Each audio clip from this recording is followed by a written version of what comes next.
If it's up to me, I would prefer my son not be arrested for uh, any sort of issue that in which he attempted to avoid liability for a nearly $12 million judgment from a Texas court over an incident in which he was accused of assaulting a security guard in high school. I'm talking about Shilo Sanders, son of Deion Sanders. He's a defensive back on the Colorado football team that is coached by his father. He's accused of assaulting John Dareen, a security guard at Focus Academics in Dallas, 2015, according to court documents.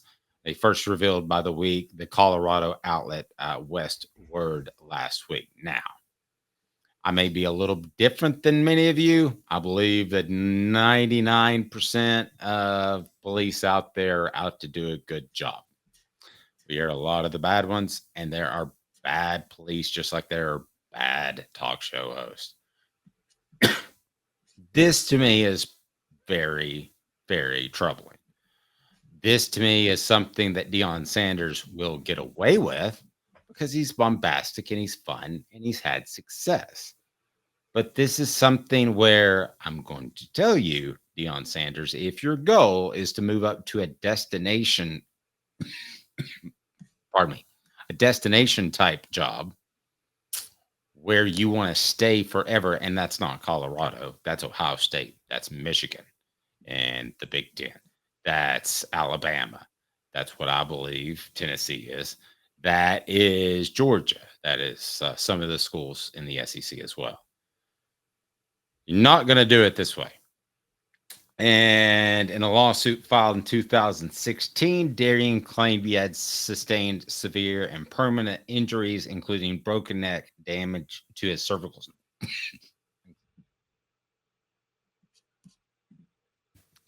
Damage to his permanent neurological injuries and irreversible, an issue that you don't want to hear about. What's your take on this? As not Deion, whether or not he gets too much coverage as a player, but just your take on him as a coach, and this is one of his players.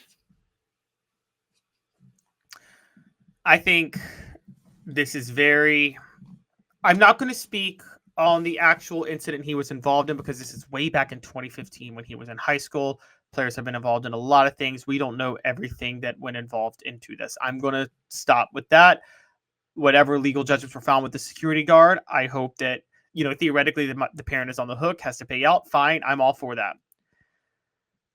I think what's gross about this is I am getting a vibe that they tried to get out of paying what was owed. And it sounds to me like the way around this was Deion Sanders passing the buck onto his son Shilo, because theoretically Deion Sanders would be financially liable because his son was a minor when he committed these acts.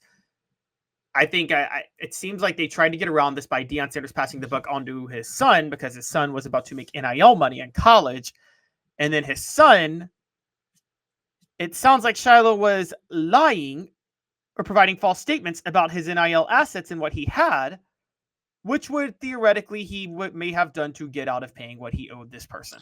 Caleb brings up a great point. Hit the like and subscribe button because you don't get that just anywhere. This is a time where NIL is adjusting. So you don't really know, is it going to be the parents' money? Is it going to be the kids' money? Who are you better off suing? I however think you probably could still sue the kids, and you'll know this. Excuse me. You'll know this one day, Caleb, that you can still have car insurance on your kids as long as they're going to a university, as long as they're going to school. They can be past 18. So there's probably, I would think, some wiggle room on whether or not you're liable for what they do as well, which goodness knows, I hope that wiggle room doesn't last too long. So the problem is Shilo Sanders' attorney says that he wasn't aware of these court proceedings and that he wasn't aware of any judgment until taking over the case. And he says notice for the trial didn't reach him or were sent to the wrong address. I'm sorry. I do not believe 1 second that he didn't receive the notice of the trial on this. I think it's possible that Deion Sanders. Now, let me be fair to Deion real quick. Maybe he wants his son to grow up, and he feels like my son needs to understand how to handle situations like this. He needs to be an adult. So he expected his son to handle it, and his son, being a 19-year-old college kid, is like, I'm going to ignore court proceedings sent to me, because that's what people do. But either way, he ignored it, and their attorney is saying it was sent to the wrong address. Well, the security guard side is saying that he declared his assets on the initial court schedule to be a total of $477,881 in assets and $300,000 in a Robinhood account and $8,000 in a Wells Fargo account. Didn't declare anything from his NIL projects. And see, this is where players are not understanding in college of what you have to do financially. You just talked about this with taxes earlier. You can't just take NIL checks and pretend that that's it, as if that's not going to be you. If you have a pending lawsuit that won't be used against you there. Okay. And here's what's so unfair too. Let's say Shilo Sanders makes $100,000 and his taxes are, I don't know what it is in that state, but let's say $27,000. And they never had those classes where you had to withhold taxes and you had to pay your taxes at Colorado. Why? Because Deion Sanders is fine. When do you think the last time he's been in a tax meeting? He's never been in a tax meeting. He just gets it paid. Somebody, his business manager, looks over it. So if Shiloh's a little short, he's just going to stroke a check. Well, these other people aren't in that same situation. So to me, Colorado is one of those schools that's doing it halfway. They're doing it halfway, but they're not providing enough support. When you need support, especially whether it's Medicaid, and they can take care of you. It's Medicaid Misty. I'm going to tell you what's going to happen here in just about 30 seconds. Hang tight. 19 years this year. I've been in the community since 1993. You're getting a lot of information. Unlike when you were working, they made the choice for you. Now you have to make the choice. Come to us and let us help you make it easy. Call Medicare Misty, MedicareMisty.com or 423-777-5577. Let us help them sleep at night. And we call her Medicare Misty. So there you go. If you look at Medicare Misty, she doesn't get paid by her customers. She gets paid by the government. That's the same way that it should work with NIL, Caleb. You have a 1-800 number. How hard of a thing is this to put together? My goodness. And they help you, and ultimately they give you advice. This cannot be that difficult. The NCAA could have done this 3 years ago or 30 years ago, Caleb. Yes, and this is what we have to talk about with NIL, and this is a broader scale, because it is possible, by the way, that the reason they're on the hook for this amount of money is because they missed that court date in 2022 because they were moving around and Shilo wasn't paying attention to subpoenas and things like that, which is how the guy got awarded all this money, particularly with NIL. I mean, there's so many confusing things in this step. The root cause of this is there needs to be a program in place, you're right, for kids where, one, you can maybe ask them, do you want your money taken out in taxes? Now, almost like have a default position where their NIL money's taken out in taxes, so they know that. And then education on just the way. Caleb, you're dealing with some families. Just don't think of it like that.